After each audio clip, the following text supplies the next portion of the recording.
दर्शकों सीताराम। आज हम हैं ब्रह्मचारी जी के आश्रम पर, जो साक्षात भगवान शिव का ही स्वरूप है, जिनको आप चित्रकूट के जंगलों में हर संत की ज़बान में ब्रह्मचारी जी का नाम रहता है। ब्रह्मचारी जी बहुत तपस्वी संत हैं जो चित्रकूट के घने जंगल में वास करते हैं। तो महाराज जी से का मैं आश्रम आपको दिखाता हूँ और महाराज जी से धर्म और ज्ञान की बातें सीखते हैं। देखिए महाराज जी बैठे हैं और कुछ भगत आए हुए हैं बहुत दूर से। तो ऐसा कुछ महाराज जी का आश्रम है। दर्शकों, कोई भी यहाँ महाराज जी के दर्शन करने आ सकता है चित्रकूट के जंगल में अंदर तक। देखिए यहाँ कार आ जाती है महाराज जी के यहाँ। देखिए बिल्कुल कार का रास्ता है। और मैं फिर कह दूं आपसे, चित्रकूट धाम के 100 किलोमीटर के जंगल में ऐसी कोई कुटी नहीं जहां तक कार ना पहुंच जाती हो। तो जो भी दर्शक हैं हमारे, तो अपने निजी साधन से, कार से, बाइक से इन टाठी घाट चित्रकूट के अनसुईया जंगलों में और दूसरे जंगलों में आ सकते हैं। और यहाँ बिल्कुल तपस्वी ऋषि मुनि रहते हैं, आप देख सकते हैं। महाराज जी बहुत ही अद्भुत संत हैं। 1:30 बजे तपस्या करने के बाद उठे हैं, तभी जाके मुझे सत्संग लेने का मौका मिला। मैं सुबह से इंतज़ार कर रहा था महाराज जी का सत्संग लेने के लिए, आपको दर्शन करवाने के लिए। बोलिए महाराज जी। ये चूल्हा है जी। ये तवा है जी जी। यही शाम को टिक्कर प्रसाद बन जाते। जी जी। जब कभी बड़े भंडारे होते हैं तो ये अपने बृहद चूल्हे हैं। जी जी। यहाँ पे भंडारे की व्यवस्था है, लक्कड़ रखे हैं, जी। लक्कड़ से ही सारे प्रसाद सिद्ध होते हैं। जी जी। जी जी।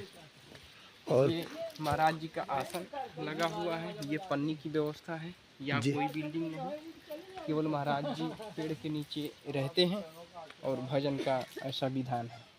तो महाराज जी भी भोजन करते हैं? महाराज जी केवल फलाहार रहते हैं। अच्छा जी जी।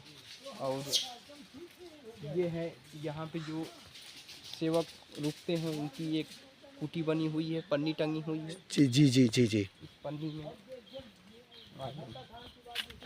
जी जी। ये पन्नी लगी हुई है, इसमें जो सेवादार रुकते हैं जी जी। वो रात में शयन करते हैं जी और जी। दिन में यहाँ बैठते हैं। अच्छा, दिन में यहाँ। और ये यज्ञशाला, यहाँ पे अभी कार्यक्रम होगा जी। महाशिवरात्रि का 5 दिन का कार्यक्रम 22 फरवरी से शुरू हो रहा है। 27 को महाभंडारा है। जी जी। तो इसमें आहुतियाँ पड़ेंगी। अच्छा, यज्ञ वेदी है? ये यज्ञ वेदी है। जी जी। कितने दिन का भंडारा है महाराज जी? ये भंडारा 5 दिन का चलेगा। अच्छा जी जी। शुरू से लेकर के अंत तक। तो आप देख सकते हैं महाराज जी का कुछ आश्रम का ऐसा दृश्य है। चारों तरफ जंगल ही जंगल, और इसी जंगल के बीच में भगवान ब्रह्मचारी जी रहते हैं, जो साक्षात शिव का ही स्वरूप है। दर्शकों, तो ऐसा कुछ है। गौशाला भी है महाराज जी? नहीं, गौशाला नहीं, गौशाला की सेवा।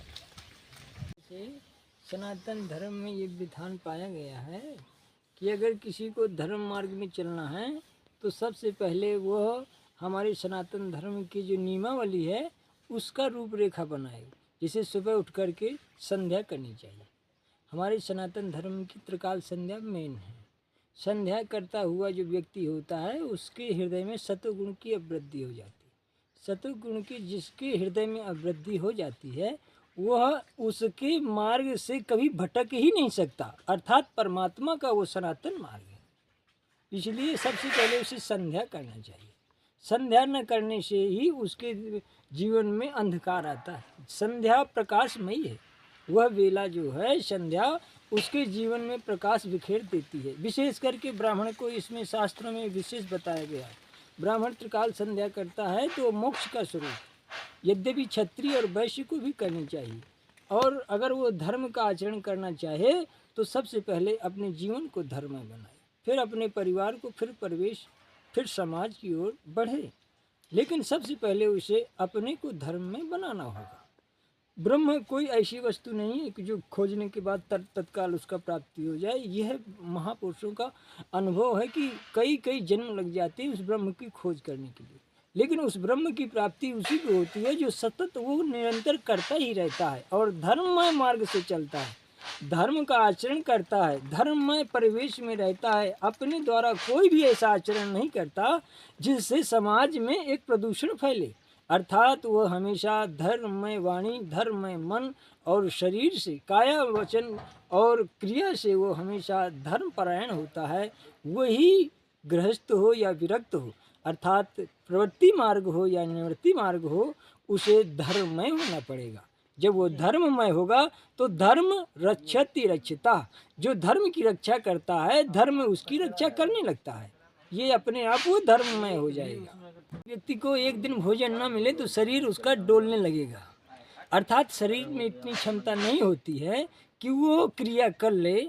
उसी प्रकार मन को अगर अध्यात्म शक्ति नहीं मिलेगी तो वो लड़खड़ा कर गिरने लगता है। अगर मन भटक रहा है उसका मतलब है कि मन को जो अध्यात्म शक्ति मिलनी चाहिए, ऊर्जा मिलनी चाहिए, वो उसे पर्याप्त नहीं मिल रही, इसलिए वो भटक रहा है। इसके लिए उसे भजन, साधना और परमात्मा संबंधी शास्त्रों का स्तवन या पठन पाठन करना चाहिए, जिससे मन की गति रुक जाती है। मन कर्म के अधीन होता है, कर्म सतोगुण और धर्म में किए जाएं तो मन शांत हो जाता है। अभ्यास और वैराग्य उसकी बहुत बड़ी कुंजी है।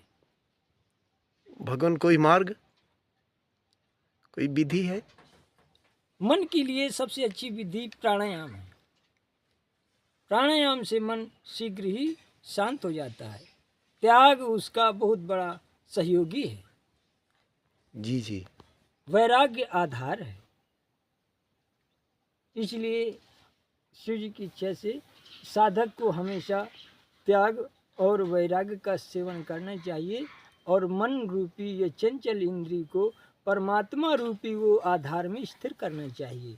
जब परमात्मा रूपी स्थिति प्राप्त कर लेता है वह जीवात्मा, तो स्वतः ही अंधकार मिट जाता है, क्योंकि प्रकाश के सामने अंधकार नगण्य हो जाता है। इसको जिन्होंने सतयुग में भगवान भोलेनाथ को नहीं देखा, आप लोग साक्षात महाराज जी के दर्शन करिए। और महाराज जी चित्रकूट के टाठी घाट के जंगल में रहते हैं। आप यहाँ के रहने वाले ऋषियों मुनियों की जबान पे ब्रह्मचारी महाराज जी का नाम सबको पता है, और इनकी महिमा का बखान सारे संत करते हैं जितने भी जंगल में रहते हैं। और महाराज जी कभी ये सोशल मीडिया में आते नहीं, लेकिन बड़ी रिक्वेस्ट के बाद महाराज जी मैं 3-4 घंटा इंतज़ार करने के बाद मना पाया हूँ। परमात्मा की प्राप्ति हो जाए वह मार्ग सत्य है। जी जी। क्योंकि जितना भी साधकों द्वारा, आचार्यों द्वारा, शास्त्रों द्वारा जितना भी मार्ग बताया गया है उसमें यही निहित है, जिस मार्ग से जीव परमात्मा की प्राप्ति कर ले, उस सत्य की प्राप्ति कर ले, वो सत्य जिस मार्ग से प्राप्त हो रहा है वो सत्य मार्ग कहलाता है। वो सत्य क्या है? वो भगवान नारायण कहते हैं नारद जी से, नारद जाओ शंकर भगवान का सतनाम का स्तवन करो जिससे तुम्हें सत्य का ज्ञान हो। तो यही शास्त्रों में बताया गया है। जब दक्ष स्तुति करता है भगवान शंकर की तो यही कहता है, मैं समझ नहीं पाया हे परमात्मा, मैंने आप सत्य का अपराध करके अपने आप को ही धोखा दिया है, अपने आप को ही एक प्रकार से दंडनीय बना लिया है। अर्थात जिस ब्रह्म का निरंतर ब्राह्मण लोग स्तवन करते हैं गायत्री मंत्र से, वह मंत्र जो रूप से सत्य का अवलंबन करता है, अर्थात सब प्रकार से सत्य का जीव के कल्याण के लिए मार्ग निरूपित करता है, वह सत्य स्वरूप भगवान शंकर आप ही हो। तो भगवान शंकर अर्थात शिव सत्य स्वरूप माने गए हैं। उन्हीं के मार्ग में चलने वाला जो वो मार्ग है या पहुंचाने वाला वो साधन है, वही सत्य मार्ग कहलाता है। धर्म अर्थ काम मोक्ष ये 4 पद हैं। ये जो उसके लायक होगा वो उसी को मिलेगा, चाहे निवृत्ति पद का हो चाहे प्रवृत्ति पद का हो, दोनों उसके लायक होंगे तो अवश्य प्राप्ति होगी। भगवान कोई मार्ग, कोई विधि? उसके लिए त्रिकाल संध्या बहुत जरूरी है। अत्रि जी कहते हैं जिसे मोक्ष चाहिए वो त्रिकाल संध्या करे, बिना त्रिकाल संध्या किए हुए को जो सनातन लोक है उसमें प्रवेश नहीं मिलता। इसलिए ब्राह्मण क्षत्रिय वैश्य तीनों को त्रिकाल संध्या करनी चाहिए। सुबह 4 अर्घ और दोपहर को 2 अर्घ, शाम को 4 अर्घ, ऐसा दे करके वह जो त्रिकाल संध्या 3 वर्ग देता है, सुबह 1000 मंत्र, दोपहर को 1000, शाम को 1000, ये ब्राह्मण के लिए विशेष है। गायत्री अगर वो करता है तो मोक्ष मिलेगा। अगर सुबह 1000 एक माला, दोपहर को 1 माला, शाम को ऐसा करेगा तो केवल कृपा प्राप्त होगी। यही मंत्र वैश्य और क्षत्रिय भी जप सकते हैं। उनके लिए दुर्गा गायत्री बताई गई है महापुरुषों द्वारा। यद्यपि दुर्गा और गायत्री दो नहीं है, वो एक ही रुद्राणी ही है जो बाद में गायत्री स्वरूप लेती है। ये लिंग पुराण में वर्णन है। भगवान ब्रह्मा जी को शंकर भगवान देते हैं ये तत्व। यद्यपि भाव से 2 स्वरूप है, इसलिए हम तो यही कहेंगे कि जो त्रिकाल संध्या करता है, होम करता है, बलि वैश्य देव करता है और समाज में धर्म की व्यवस्था बनाए रखता है, समझ लेना चाहिए कि वो पुरुष मोक्ष परायण है।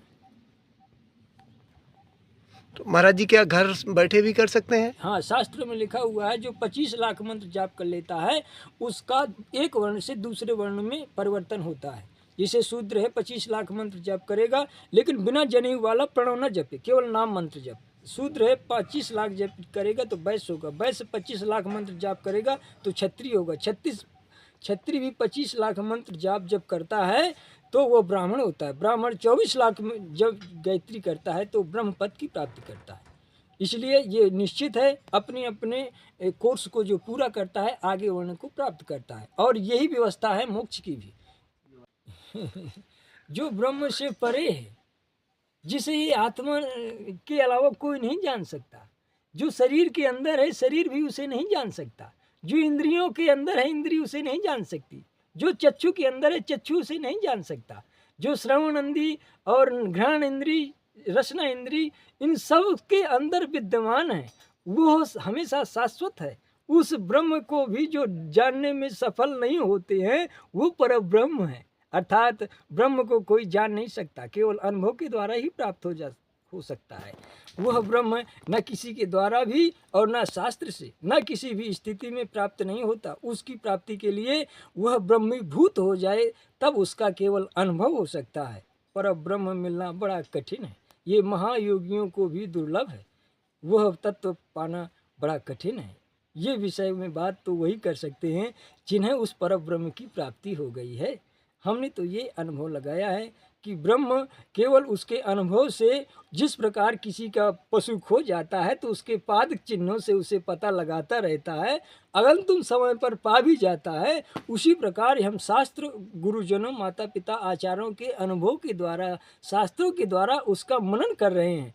यद्यपि अभी उस पर ब्रह्म की प्राप्ति करना बड़ा कठिन सा लग रहा है। यद्यपि प्राप्त हुए योगियों की बात अलग है, लेकिन उसकी प्राप्ति में बड़ी कठिनाई है। साधक उसमें साहस से अपना धैर्य बनाते हुए निरंतर प्रयास करते रहें। अगर वो प्राप्त हो जाए तो समझ लेना चाहिए कि ब्रह्म यही है, उसके बाद फिर कुछ भी नहीं है। ब्रह्म को प्राप्त करने के बाद कुछ शेष प्राप्त नहीं रह जाता। शंकराचार्य जी कहते हैं यह प्राप्त करने योग्य नहीं है। राजा जनक की सभा में कहते हैं न उसे बताया जा सकता है न उसे दिखाया जा सकता है, केवल यह अनुभव का विषय है। और यह साक्षात परब्रह्म है, ये किसी के भी अनुभव के स्थिति में आने वाला भी नहीं है। और जो किसी के द्वारा ना आए वही परब्रह्म है। केवल अनुभूति ही उसका एक लक्षण है, प्रत्यक्ष उसका लक्षण नहीं है। वो दृश्य नहीं है, वो दृष्टा है। वो सबको देख सकता है, उसे कोई नहीं देख सकता। ये वही ब्रह्म है जो सब में रहते हुए भी उसे कोई प्राप्त नहीं कर सकता। तो भगवान शिव और शंकर भगवान, विष्णु भगवान और ब्रह्मा, ये भगवान सदा शिव के ही सब एक अंग हैं, दो नहीं हैं। वही शिव है, वही शंकर है, और शंकर ही राम है, वही कृष्ण है। यह एक हमारे उपासकों की दृष्टि से माना जाए कि ये स्वरूप है, भेद दृष्टि है। यद्यपि शंकर भगवान और राम कृष्ण ये दो नहीं है, एक ही तत्व हमने शास्त्र में पाया है। कभी वो उनका आराध्य हो जाते हैं, कभी वो उनका, यद्यपि बताया गया है जब भगवान नारायण जाते हैं भगवान शंकर जी के पास कि आप विवाह करिए। तो भगवान शंकर कहते हैं कि यमच्छरम वेद विदो निगदंती मनीषिणः ज्योतिष स्वरूपम शिवम तम चिंतयामि सनातनम। मैं उस सनातन ज्योतिष शिव का चिंतन करता हूँ। हे नारायण, हे हरि, आपने ऐसा कैसे कह दिया कि मैं संसार बंधन में पड़ जाऊं? अर्थात ये आपकी वाणी मैं स्वीकार नहीं करूंगा। तो भगवान शंकर ने नेत्र बंद कर लिए। फिर नारायण नंदी से कहते हैं कि इन्हें जगाओ। तो नंदी एक स्तुति बताता है जिससे नारायण सहित सब देवता करते हैं। और फिर भगवान शंकर जागृत होते हैं। तो भगवान नारायण कहते हैं कि हमें तारकासुर बहुत परेशान कर रहा है, इसलिए तुम हमें एक पुत्र के रूप में ऐसा स्थिति प्रदान करिए जिससे सब देवताओं का एक प्रकार से कल्याण हो जाए। तो कहीं ऐसा शास्त्रों में हमने पाया है, भगवान शिव के ही ये स्वरूप है, ब्रह्मा विष्णु महेश। तो भगवान जब परमात्मा के ये तीनों स्वरूप माने गए हैं तो ये अलग कैसे हो सकते हैं? जिसे पिता की पुत्र हुए तो पिता और पुत्र एक ही तत्व है, दो नहीं है। हमारे शास्त्रों के द्वारा जो ऐसी स्थितियों के द्वारा जो महापुरुषों और शास्त्र दोनों को मिलाकर के एक नियमावली बनाई गई है, उसके आधार पर जिससे परमात्मा की प्राप्ति हो जाए, वह नियम धर्म की आकलन व्यवस्था में माना गया है। धर्म नंदी है और नंदी में सवार शिव होते हैं अर्थात शंकर भगवान। ये धर्म का स्वरूप, ये यद्यपि परमात्मा का आधार स्वरूप है, इसका अवलोकन करने वाले जीव का कल्याण होता है। धर्म परमात्मा की प्राप्ति का बहुत बड़ा एक सहयोग है, इसलिए धर्म का हमें आचरण करना चाहिए। धर्म हमें परमात्मा से मिलाने का बहुत बड़ा एक विशेष अंग है। वह सत्य से भटक गए, वो भोगों में रत हैं। भोग कभी अशांति का कारण नहीं बन सकता, भोग से निवृत्त होकर के ही वो शांत हो सकता है। भोग कभी भी किसी भी स्थिति में अपने परब्रह्म परमात्मा की ओर नहीं, इंद्रियों को अग्रसर करके भोगों की ओर ले जाता है। इसलिए जो दुख का कारण है उनका भ्रम है। ये जीवात्मा परमात्मा से मिलन हो, यही अत्यंत सुख है। इसी सुख में जब तक वो स्थिर नहीं होगा, अर्थात जीव और ब्रह्म की प्राप्ति में वो जब तक स्थिर नहीं होगा, उसे यूँ ही भटकना पड़ेगा। यह है हमारा भ्रम है इंद्रियों पोषण का, इसलिए दुखी हो रहा है। जब इससे उपरत हो जाएगा तो उसे शाश्वत आनंद प्राप्त हो जाएगा, जो कभी भी मिटने वाला नहीं है। और जब तक भोगों में उसकी रहती है तो भोग कभी एक समान नहीं रहता, और वही कारण है कि भोगम रोगम दुखम। और जब ऐसी स्थिति बनी ही रहेगी कि भोग भोगना है तो रोग तो स्वाभाविक है, दुख तो स्वाभाविक है। यही का नाम जीव है, क्योंकि जीव वही है जो भोगों में रत रहता है, ब्रह्म वही है जो भोगों से उपरत रहता है। तो दुख कभी जा नहीं सकता, क्योंकि सुख दुख बने ही रहेंगे। प्रकृति का एक प्रकार से उपहार है, ये मिलता ही रहेगा। प्रकृति से ऊपर उठना पड़ेगा, जिसे कहते हैं ब्रह्म ही सब कुछ है। जो ब्रह्म भाव से रहता है वही सुख रह सकता है। जी जी, यही मोक्ष है, परमात्मा में मिल जाना यही मोक्ष है। यद्यपि 4 प्रकार की मुक्तियाँ बताई गई हैं, लेकिन कैवल्य मुक्ति जो है वो दुर्लभ है, वो परमात्मा में समाहित होना। जीव देवताओं से बढ़ लेकर के जीव चींटी पर्यंत तक को सुख दुख की स्थिति आएगी, क्योंकि प्रकृति ऐसा विधान ही करती है, सुख दुख बनाती ही है। जो धर्मात्मा होता है वो स्वर्ग आदि जाता है, जो पापात्मा होता है पाताल आदि जाता है, और जो पुण्य और पाप दोनों करता है वो मृत्यु लोक में रहता है। तो सुख दुख ये प्रकृति के 2 पहलू हैं, ये हमेशा सबको मिलेंगे, क्योंकि ये प्रकृति में जो आया है ये दोनों पहलू उसे जरूर पकड़ेंगे। यद्यपि जो ज्ञानवान है, जो प्रज्ञावान है, वो ये सब जानता है अपनी बुद्धि के द्वारा कि ये प्रकृति के, ये परमात्मा के बनाई हुई सिस्टम है। इससे ऊपर उठ के ब्रह्मी स्थिति में रहना चाहिए। ब्रह्मी स्थिति को प्राप्त करके योगी फिर ये दोनों द्वंद्वों से उपरत हो जाता है।